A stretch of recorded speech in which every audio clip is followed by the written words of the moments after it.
So yesterday, I released a video about the best controller for the Nintendo Switch, and this is mostly for people who needed a great controller for docked mode. If you're interested in watching that video, then do make sure to click on the link in the description or just around the card somewhere around here. Well, today I will be focusing on those who want great Joy-Cons instead for handheld play, and I've actually got quite a few to talk about here. So which one's going to be the best pair of Joy-Cons for the Nintendo Switch? Let's go ahead and dive right in.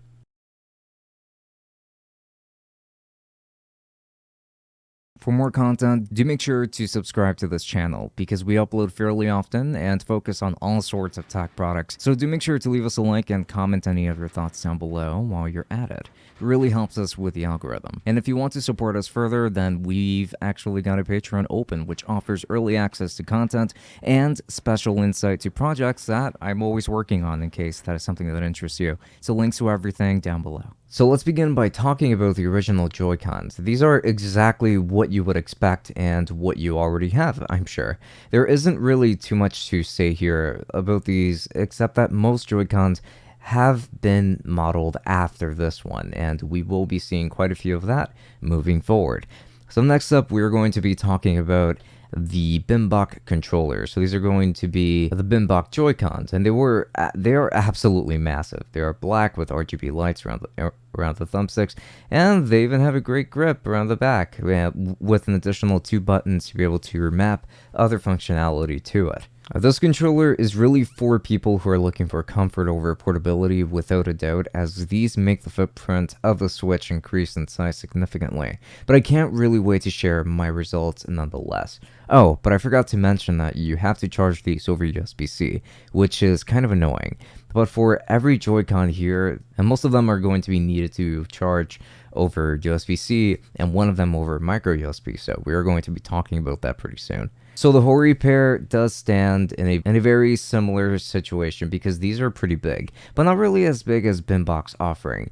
They feel pretty plasticky, to be completely honest, but the thumbsticks are larger, the D-pad is larger, and you've got additional buttons in order to work with on the front, even on the back. Like, you've actually got access to double remappable buttons. These are also very comfortable, but I do think that these are pretty cheaply made, and I will be getting into that soon. So next up, we will be talking about the YCC Team Joy-Cons, which, by the way, thank you so much for sending over for a review.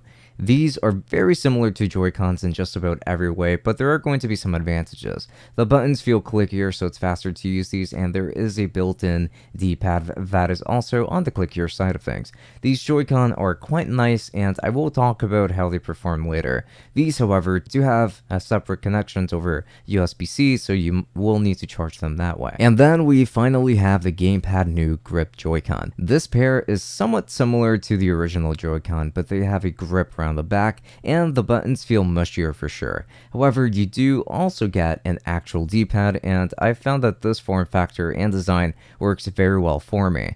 Now, the rounded corners also add a good layer of comfort, so I would really say that a good amount of thought definitely went into designing these Joy-Con. However, they both are charged separately over USB-C. And then we have the ViFox SP5096 Joy-Cons. So let's just call these the NES Joy-Cons because I cannot be bothered to remember this model number. These are plastic Joy-Con that are more squared, and as I mentioned earlier, they resemble the NES controller of yore, but just in the looks really. Most of the buttons are pretty mushy, but the thumbsticks are fantastic. They're actually very solid, and the top is very grippy. I would say that they botched a good chunk of these Joy-Con, but the thumbsticks are so good that I feel bad saying that. Actually, I take that back, because these have to be charged separately over micro USB, which is disgusting in 2022, but these are pretty much it. Now, let's move on to the next pair. And here we have the Joypad controllers. So these are almost identical to actual Joy-Cons, but these have a plastic grip to them that makes all of the difference when it comes to their performance. These are very comfortable. They do hurt the footprint a bit, but they do offer a lot of comfort, and the form factor isn't that overdone as to mess with the Switch's overall size. Not too much, at least in my opinion.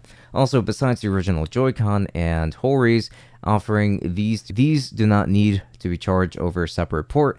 They can just be charged right on the Switch. And finally, the Boxy Pixel Joy-Con. These are regular Joy-Con, but upgraded to the max, I want to say. These have an aluminum shell with aluminum buttons, as well as a D-pad, but the thumbsticks and triggers are still going to be the same. There's even some grippiness to keep in mind around the back, though, but it is still going to be pretty subtle. These are very premium Joy-Cons that will run you about $200. Now, there is a genuine purpose to this mod, and we will explore how well they do very soon. So finally, onto the gaming performance. I'm going to be testing out Dragon Ball Z Kakarot and talking about how I feel regarding each pair of Joy-Con.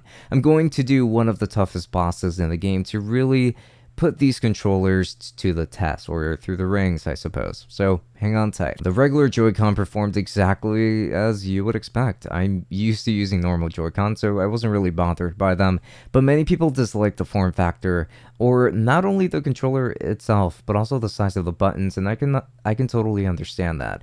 But because I have smaller hands, I didn't really have much to complain about here. However, I find that the plastic Joy-Con feel pretty solid on the Switch for a good while, and then over time they start to loosen up, and they just don't have that same hold on the railing as they used to, which is why I would argue that this piece probably should have been built better. Now, I've clearly been using worn out Joy-Cons here. However, these are the only ones that I had around, and I guess that you could get kind of an idea of how it would be to keep these around long term. Next are the Bimbok Joy-Con. I did not like using these because, like I said, I have pretty small hands and these are massive. Way too big for me, even though they were still pretty comfortable. But do remember what I said about the railings on the regular Joy-Con.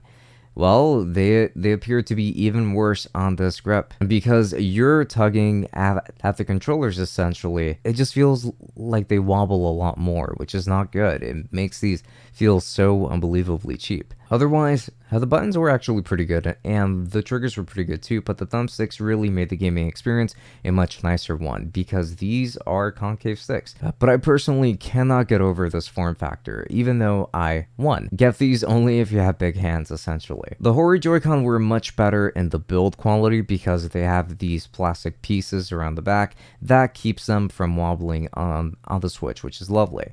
This immediately puts them above the Bimbok for me. But the triggers were maybe just a bit too soft for me, and I didn't like the rubbery texture of the thumbsticks either. So I wasn't really too big of a fan of those. I wish that I could take some aspects of the Bimbok controller and of the Hori controller and put them together to make a different, better, big, and fat controller. But these are still going to be more manageable in my opinion, so I can recommend these to people of all hand sizes. Now, YCC Team Joy-Con performed almost identically to the regular Joy-Con, but because they're still new, they felt more rigid, so I felt more comfortable gaming with these. However, some of the buttons are going to feel differently, such as the face buttons, which are clickier, and the D-pad is also clickier, which makes for a better gaming experience for sure. I do honestly prefer these over regular Joy-Con because I feel like the buttons are just more responsive. The triggers, the bumpers, and the thumbsticks appear to be the same though, so I would consider these an upgrade, I would say, when it comes to the overall performance. However, if small Joy-Con bother you already, then these won't convince you that this size is ideal for you.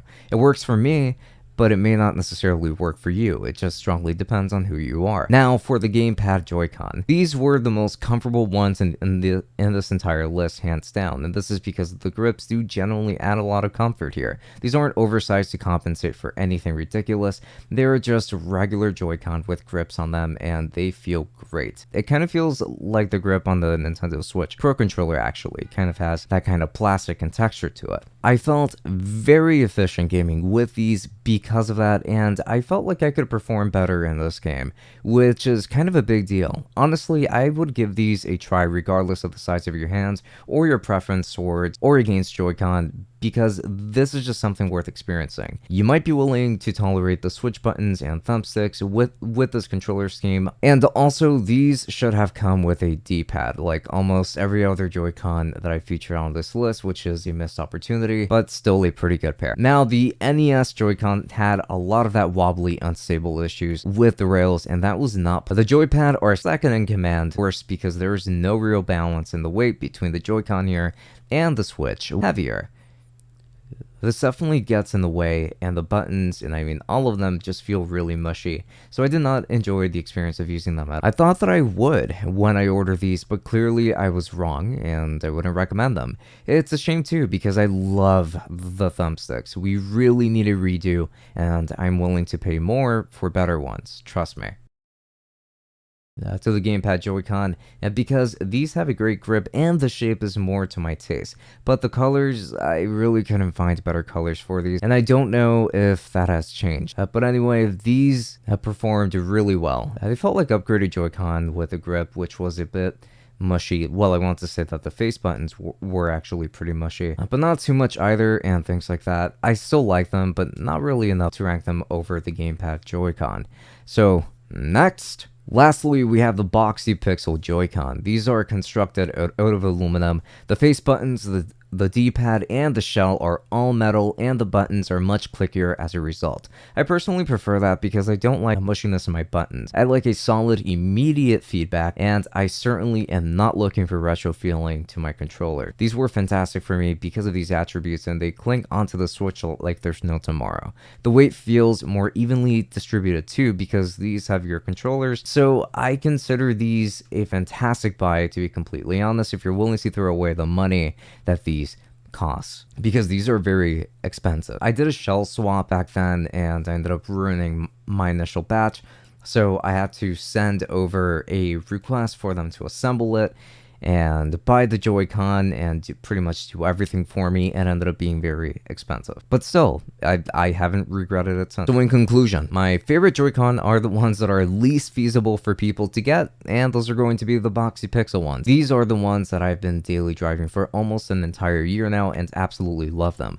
It makes my Switch feel so premium, but these are not really the best overall option. Honestly, I would probably give that title to the gamepad Joy-Con because they are so comfortable, and I can recommend them to anyone to at least try them out and give them a go. Now, the rest of the Joy-Con did have a fair shot. They just had a bunch of gimmicks that they didn't really need per se. I really never got the appeal of oversized Joy-Cons, to be completely honest. I think that they look kind of ridiculous, and I would only use those if I was at home in private. But if you wanted a different Joy-Con of the same size, then I can strongly recommend the YCC team's offering, because these are just like Joy-Con but better when it comes to the buttons and the D-pad. Can't really complain here. So yes, the winner is going to be gamepad over here with their purple and yellow grippy Joy-Con, and in last place I will definitely put the NES Joy-Con for being as shitty as they are. And thank you so much for watching up until the very end. I know that it's been a very long video, but thank you so much for sitting through it. It took some time to make.